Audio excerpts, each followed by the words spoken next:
ആസ്വാദനം. അതുപോലെ നബി പഠിപ്പിച്ച പ്രാർത്ഥനയുണ്ട്. അല്ലാഹുമ്മ റബ്ബന്നാസ് അദ്ഹിബിൽ ബഅസ് വശ്ഫി അൻത ശാഫി ലാ ശിഫാ ഇല്ലാ ശിഫാക ശിഫാ ലാ യുഗാദിറു സഖബ ബിസ്മില്ലാഹി ഉർഖീക മിൻ കുല്ലി ശൈഇൻ യുദീക എന്ന് പറയുന്ന പ്രാർത്ഥന. അങ്ങനെ പ്രാർത്ഥനകളെല്ലാം ചെയ്യണം. അങ്ങനെ ഈ രൂപത്തിൽ ഒരാളെ സംബന്ധിച്ചിടത്തോളം അയാൾക്ക് സിഹ്ർ ബാധിച്ചതായി അദ്ദേഹത്തിന്റെ പ്രവർത്തനം അല്ലെങ്കിൽ അദ്ദേഹത്തിന്റെ ജീവിതത്തിൽ ഉണ്ടാകുന്ന ഏതെങ്കിലും ഒരു പ്രയാസം കൊണ്ട് തോന്നുകയാണെങ്കിൽ അയാൾ ഒരു പേടിയും പേടിക്കാനില്ല. അതിനാണ് അല്ലാഹു ഖുർആനിൽ ആയത്തുകൾ ഇറക്കിയത്. സൂറത്തുൽ ഫലക് ഉള്ളത്, സൂറത്തുൽ നാസ് ഉള്ളത്, ആയത്തുൽ കുർസി ഉള്ളത്, ആമന റസൂൽ ഉള്ളത്, അല്ലാഹുമ്മ റബ്ബന്നാസ് അദ്ഹിബിൽ ബഅസ് എന്ന പ്രാർത്ഥനയുള്ളത്. അതുപോലെ തന്നെ പ്രവാചകൻ പഠിപ്പിച്ച ഒരുപാട് പ്രാർത്ഥനകൾ, ബിസ്മില്ലാഹില്ലദീ ലാ യദുറു മാ ഇസ്മിഹി ശൈഉൻ ഫിൽ അർദി വലാ ഫിസ് സമാ വഹുവ സമീഉൽ അലീം തുടങ്ങിയ പ്രാർത്ഥനകളെല്ലാം റസൂലുള്ളാഹി സ്വല്ലല്ലാഹു അലൈഹി വസല്ലമ പഠിപ്പിച്ചു തന്നിട്ടുണ്ട്. ആ പ്രാർത്ഥനകളെല്ലാം തന്റെ ജീവിതത്തിൽ കൊണ്ടുവരിക. അയാളെ സംബന്ധിച്ചിടത്തോളം ഏതു തരത്തിലുള്ള പ്രയാസം മാനസികമായി അദ്ദേഹത്തിനുണ്ടെങ്കിലും പ്രയാസപ്പെടുത്തുന്നുണ്ടെങ്കിലും അതുപോലെ ശാരീരികമായി അയാൾക്ക് ഏതെങ്കിലും തരത്തിലുള്ള പ്രയാസങ്ങളോ രോഗങ്ങളോ ഉണ്ടെങ്കിലുമൊക്കെ ഇത്തരത്തിലുള്ള പ്രാർത്ഥനകൾ തന്നെയാണ് അയാൾ ഉദ്ധരിക്കേണ്ടത്, അദ്ദേഹം പറയേണ്ടത്. അപ്പൊ ഒരാളെ സംബന്ധിച്ചിടത്തോളം ഏതു തരത്തിലുള്ള പ്രയാസം ഉണ്ടായാലും എന്തുമൂലം ഇപ്പൊ ഒരു പനി വന്നാൽ അയാളെ സംബന്ധിച്ചിടത്തോളം നബി പറഞ്ഞു, ഒരു രോഗിയെ നിങ്ങൾ സന്ദർശിച്ചാൽ മന്ത്രിച്ചു കൊടുക്കണം. മന്ത്രിച്ചു കൊടുക്കുക എന്ന് പറഞ്ഞാൽ അയാൾക്ക് വേണ്ടി പ്രാർത്ഥിക്കുക, നബി പഠിപ്പിച്ച പ്രാർത്ഥനകൾ നിർവഹിക്കുക. ഏതൊരു രോഗം ഒരു വിശ്വാസിക്ക് വന്നാലും സിഹിറിന് മൂലമായാലും അല്ലെങ്കിലും ഏത് രോഗം വന്നാലും മരുന്ന് മാത്രം വിഴുങ്ങുക എന്നതല്ല ഒരു മുഅ്മിനായ മനുഷ്യന്റെ രൂപം അല്ലെങ്കിൽ ഒരു നിലപാട്. മരുന്നിന് പോകാതെ വേറെന്തെങ്കിലും കാര്യത്തിൽ മാത്രം ഏർപ്പെടുക അതുമല്ല. മരുന്നും അതുപോലെ തന്നെ പ്രാർത്ഥനകളും ഉൾപ്പെടുത്തിക്കൊണ്ടാണ് ഒരു മുഅ്മിനായ മനുഷ്യന്റെ ചികിത്സ അള്ളാഹുവിന്റെ ഖുർആൻ അള്ളാഹുവിന്റെ പ്രവാചകൻ പഠിപ്പിച്ചു തന്നിട്ടുള്ളത്. അതിനാണ് വിശുദ്ധ ഖുർആനിലെ ആയത്തുകൾ പലതും പ്രത്യേകം റസൂലുള്ളാഹി എടുത്ത് പഠിപ്പിച്ചു തന്നിട്ടുള്ളത്. ആ മാർഗം സ്വീകരിക്കുക, അതാണ് റസൂലുള്ളാഹി സ്വല്ലല്ലാഹു അലൈഹി വസല്ലമ പഠിപ്പിച്ചു തന്നത്.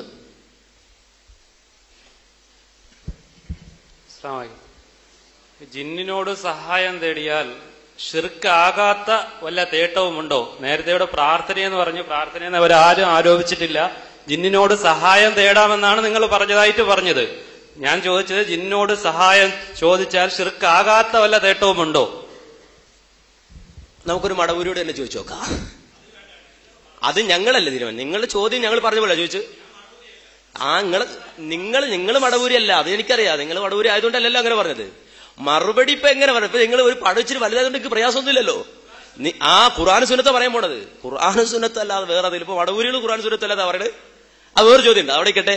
അപ്പൊ ഏതായിരുന്നാലും അതിന് മറുപടി പല വിധത്തിലുണ്ട്. മറുപടി പല വിധത്തിൽ പറഞ്ഞുതരാ. അതായത് ഏതെങ്കിലും സഹായത്തേട്ട് അങ്ങനെ ഉണ്ടോന്നാ, ജിന്നുകളോട് സഹായം തേടിയാൽ അങ്ങനെ ഏതെങ്കിലും ഒരു സഹായത്തേട്ട് ഉണ്ടോന്നാ. അതിനെ വിശദീകരിച്ചുകൊണ്ട് സാക്ഷാൽ മടവൂരികൾ തന്നെ പറയും, നിങ്ങളെന്ന് വെച്ചാൽ വിഷമിക്കണം, ഞങ്ങൾ അഡ്വാൻസ് ആയിട്ട് ഇച്ചിരി ബോധപൂർവ്വം അവരെ കവർ ചെയ്ത് പറയണോണ്ട് പ്രശ്നമൊന്നുമില്ലല്ലോ. അല്ലെന്ന് കേട്ടോളൂ. ജിന്നുകൾക്ക് അല്ലാഹു നൽകുന്ന കഴിവ് മനുഷ്യ കഴിവിന് അതീതമെങ്കിലും അതിന് അഭൗതികമെന്ന് വിശേഷിപ്പിക്കുന്നത് ഇസ്ലാമിക കാഴ്ചപ്പാടിൽ ശരിയല്ല. അഭൗതികമായ കഴിവ് എന്ന് നാം ഉദ്ദേശിക്കുന്നത് അല്ലാഹു സൃഷ്ടികൾക്കാർക്കും നൽകാത്ത കഴിവാണ് എന്ന് പറഞ്ഞുകൊണ്ട് ജിന്നുകൾക്കുള്ള കഴിവിനെ സംബന്ധിച്ച ഒരു വിശദീകരണം. എന്നിട്ട് വീണ്ടും ഇതിൽ കാണാം, അതുപോലെ വിജനപ്രദേശത്തുണ്ടായേക്കാനിടയുള്ള ജിന്നുകളും മലക്കുകളും ഉൾപ്പെടെയുള്ള സൃഷ്ടികളോട് അവർക്ക് കഴിവ് നൽകപ്പെട്ട വിഷയത്തിൽ സഹായം ആവശ്യപ്പെട്ടാൽ അതും പ്രാർത്ഥനയാണെന്ന് പറയാവുന്നതല്ല. അപ്പൊ ജിന്നുകൾക്ക് കഴിവ് നൽകപ്പെട്ട വിഷയത്തിൽ ഏതെങ്കിലും ഒരാൾ സഹായം ചോദിച്ചാൽ അതിനെയും പ്രാർത്ഥനയാണ് എന്ന് പറയാൻ കഴിയില്ല. ഒരു ഉദാഹരണം പറഞ്ഞുതരാം. ഇപ്പൊ ഒരു ജിന്ന് ഇവിടെ വരികയാണ്. ആ ജിന്നിനെ സംബന്ധിച്ചിടത്തോളം ഏതെങ്കിലും ഒരു രൂപത്തിൽ ഇവിടെ വന്നു, എനിക്ക് അയാളെ കാണാം. അയാളെ സംബന്ധിച്ചിടത്തോളം അയാളെ ഞാനോട് സംസാരിക്കണം, എന്താ ജിന്ന സുഖാണോ, എവിടുന്നാ വരുന്നത്, എങ്ങനെയുണ്ട് എന്ന് അയാളോട് സംസാരിച്ചാൽ അത് അഭൗതികമല്ല. അയാളെ സംബന്ധിച്ചിടത്തോളം അങ്ങനെ ചോദിച്ചതുകൊണ്ട് ശിർക്കാവുകയുമില്ല.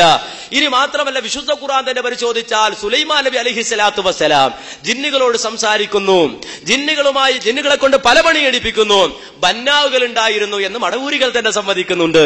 വിശുദ്ധ ഖുർആനാണ്, ഞാൻ മടവൂരി ചേർത്തി പറയുമ്പോൾ നിങ്ങൾ തെറ്റിദ്ധരിക്കണ്ട. വിശുദ്ധ ഖുർആൻ തന്നെ പറയാണ് സുലൈമാൻ നബിയുടെ സന്നിധിയിൽ ജിന്നുകൾ ഉണ്ടായിരുന്നു, ആ ജിന്നുകളെ കൊണ്ട് സുലൈമാൻ നബി പണിയെടുപ്പിച്ചിരുന്നു. അപ്പൊ അധീനമാക്കി കൊടുത്തിട്ടല്ലേന്നാ. അപ്പൊ ജിന്നാണല്ലോ, സംഗതി മനുഷ്യനായില്ലല്ലോ. അധീനപ്പെടുത്തിയത് കൊണ്ട് മനുഷ്യനല്ലാതാകുന്നില്ല. ജിന്നായ രൂപത്തിൽ തന്നെ സുലൈമാൻ നബിയുടെ മുന്നിൽ ജിന്ന് വന്നിരുന്നു.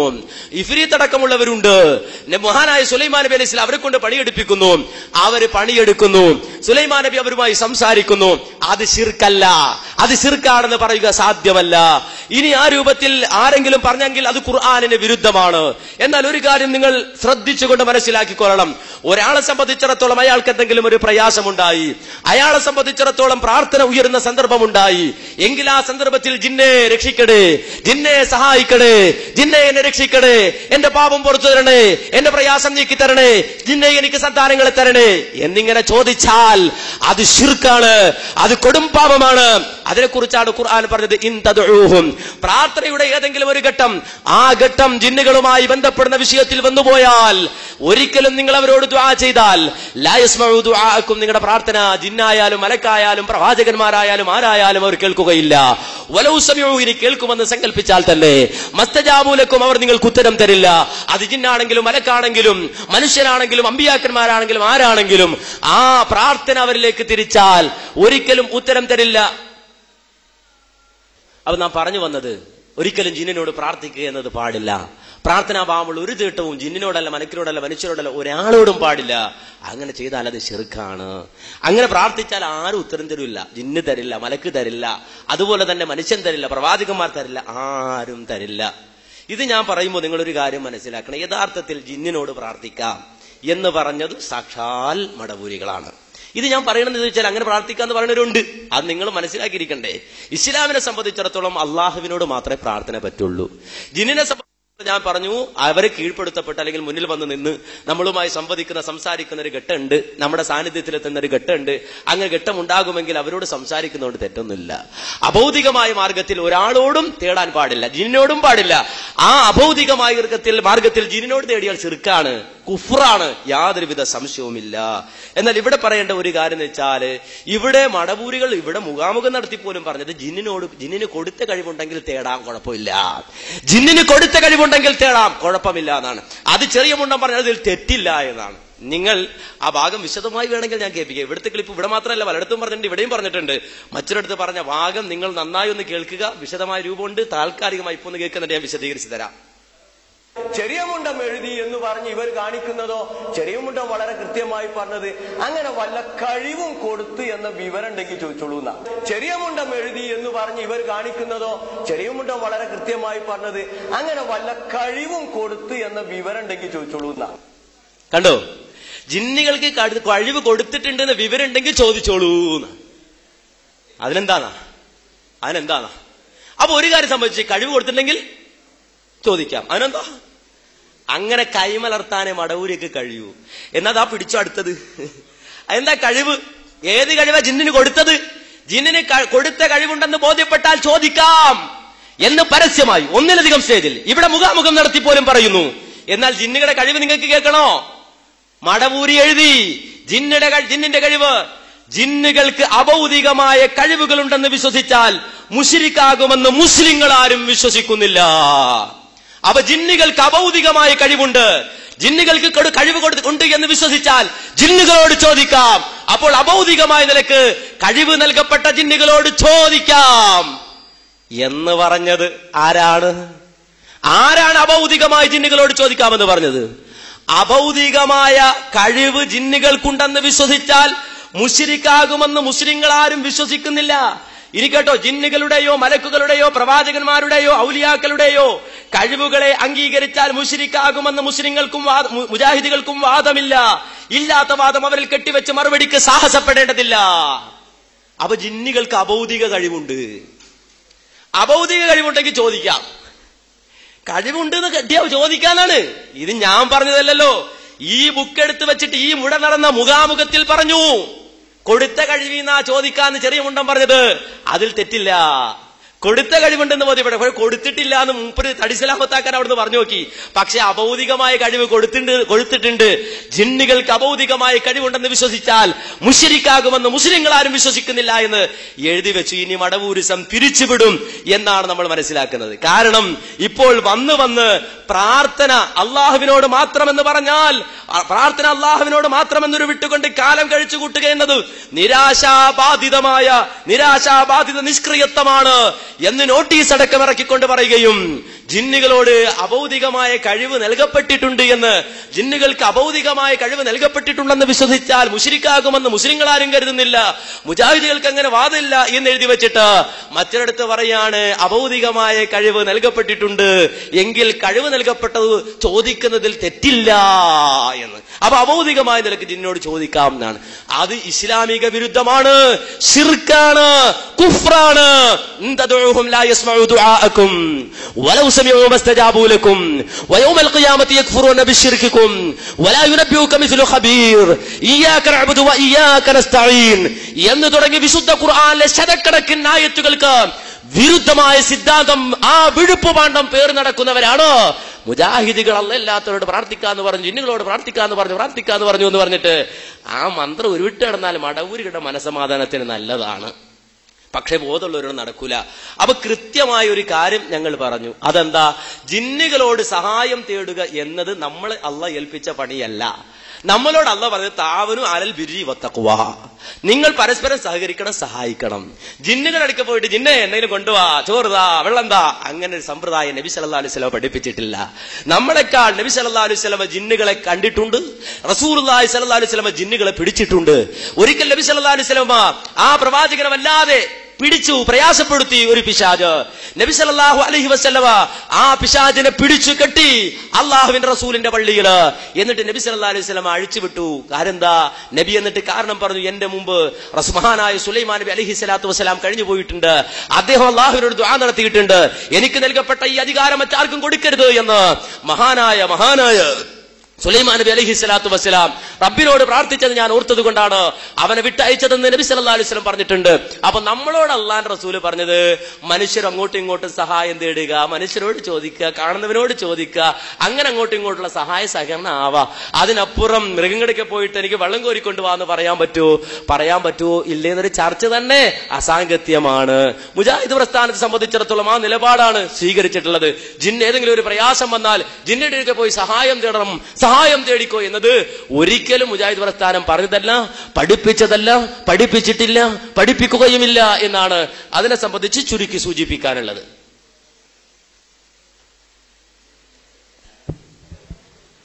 ഞാൻ ചോദിച്ചതെന്ന് പറഞ്ഞാല് ജിന്നിനോട് സഹായം തേടിയാൽ ശിർക്കാകില്ലേ എന്നാണ് ചോദിച്ചത്.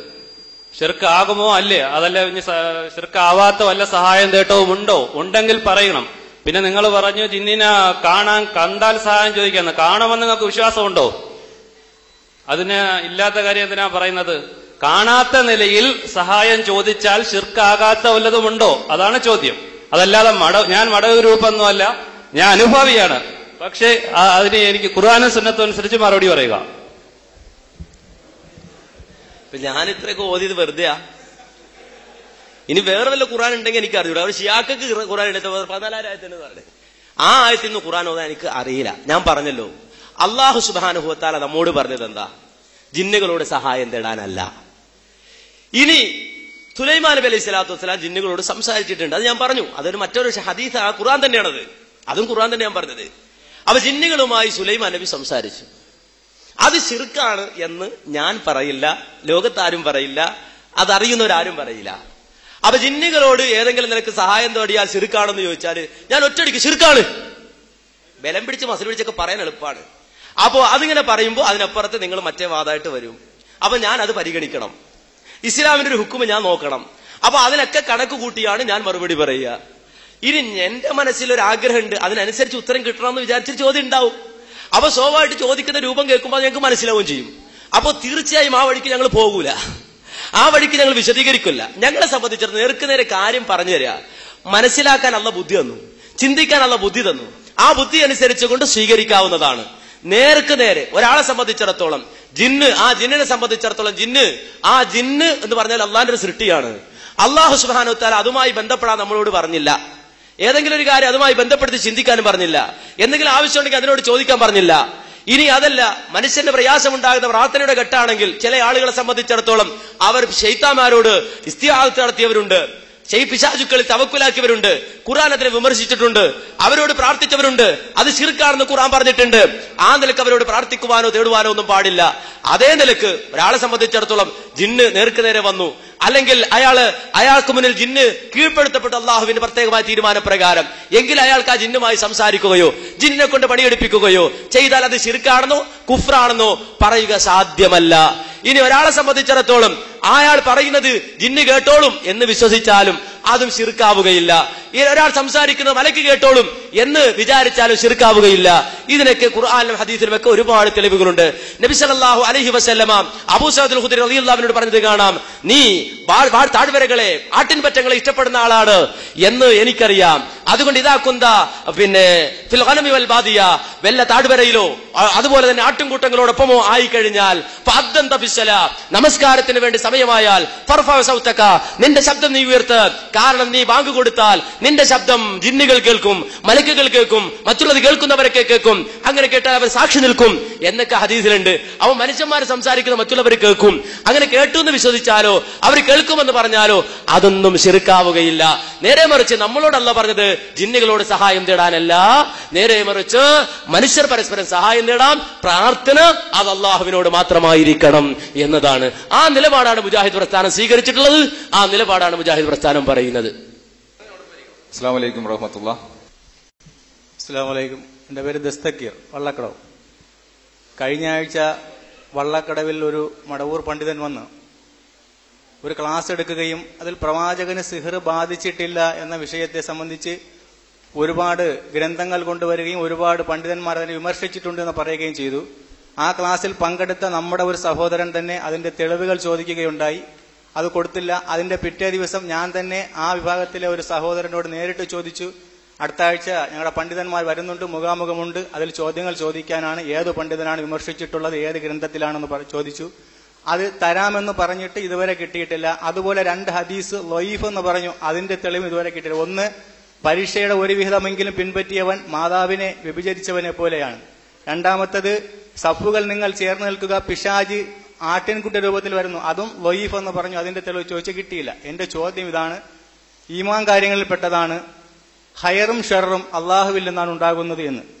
എന്നാൽ ശുദ്ധ ഖുർആൻ 113 അധ്യായം സൂറത്തുൽ ഫലക്കിൽ വമിൻ ശർരി നഫ്ഫാദാത്തി ഫിൽ ഉഖദ്, കെട്ടുകളിൽ ഊതുന്നവരുടെ തിന്മയിൽ നിന്നും അള്ളാഹുവിനോട്, ഉപദ്രവത്തിൽ നിന്നും അള്ളാഹുവിനോട് കാവൽ ചോദിക്കുന്നുണ്ട്.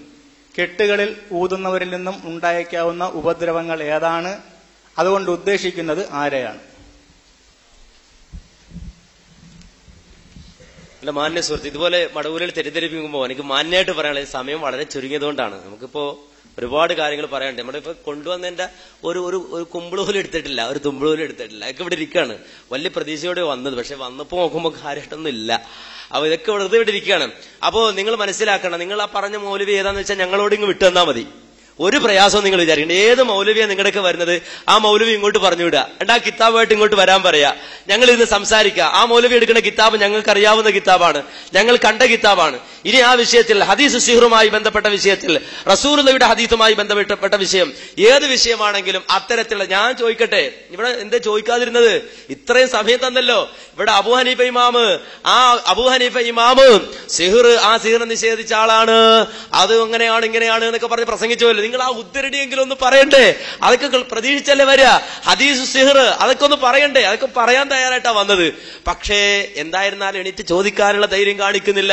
ഇനി ഏതായിരുന്നു ആ മുസ്ലിയാർ ആരാണോ അല്ലെങ്കിൽ ആ മൗലവി ഏതാണോ, ആ മൗലവിയെ ഞങ്ങൾക്ക് വിട്ടുതരിക, ഞങ്ങൾ സംസാരിച്ചു കൊള്ളാം, തശ്വീഷ് ഉണ്ടാക്കാൻ നിൽക്കണ്ട, നേരെ മറിച്ച് ആ വിഷയത്തിൽ സംസാരിക്കാം എന്ന് പറഞ്ഞാൽ മതി. അതുപോലെ തന്നെ എന്റെ സുഹൃത്തിനോട് വളരെ ചുരുക്കി പറയാനുള്ളത്, ഇദ്ദേഹം ആ നഫ്ഫാത്താത്തി ഫിൽ ഉഖദ് അതിനെ സംബന്ധിച്ച് പറഞ്ഞപ്പോൾ കൃത്യമായി പല പണ്ഡിതന്മാരും വ്യാഖ്യാനിച്ചത് സാഹിറുകളെ സംബന്ധിച്ചാണ് ഉദ്ദേശിച്ചത് എന്നാണ്, സാഹിറുകളെ സംബന്ധിച്ചാണെന്നാണ്. എന്നാൽ നഫ്ഫാത്താത്ത് എന്ന് പറഞ്ഞാൽ, നഫ്ഫാത്താത്ത് എന്നത് സ്ത്രീലിംഗ പ്രയോഗമായതുകൊണ്ട് അവിടെ പെണ്ണുങ്ങളാണ് ഉദ്ദേശം, അത് മാത്രമേ സ്വീകരിക്കാവൂ എന്ന അർത്ഥത്തിൽ സലാഹ് സുല്ലമി പറഞ്ഞിട്ടുണ്ട്. ആ അഭിപ്രായത്തിന് മുൻതൂക്കമില്ലാത്ത അഭിപ്രായമാണ്. അതിന്റെ വിശദീകരണം നിങ്ങൾക്ക് മനസ്സിലാകണമെങ്കിൽ അമാനി മൗലവിയുടെ തഫ്സീർ നിങ്ങളൊന്ന് വായിച്ചു നോക്കണം. അതാണ് മുജാഹിദ് പ്രസ്ഥാനം ആ വിഷയത്തിൽ പറയുന്നത്. സലാഹ് സുല്ലമി ഇതിന് വിരുദ്ധമായി പലതും പറഞ്ഞിട്ടുണ്ട്, അത് നമുക്ക് തെളിവല്ല എന്നാണ്. ബാക്കി കാര്യങ്ങൾ ഇൻഷാ അല്ലാഹ് മജീദ് സലാഹി നമ്മോട് വിശദീകരിക്കും.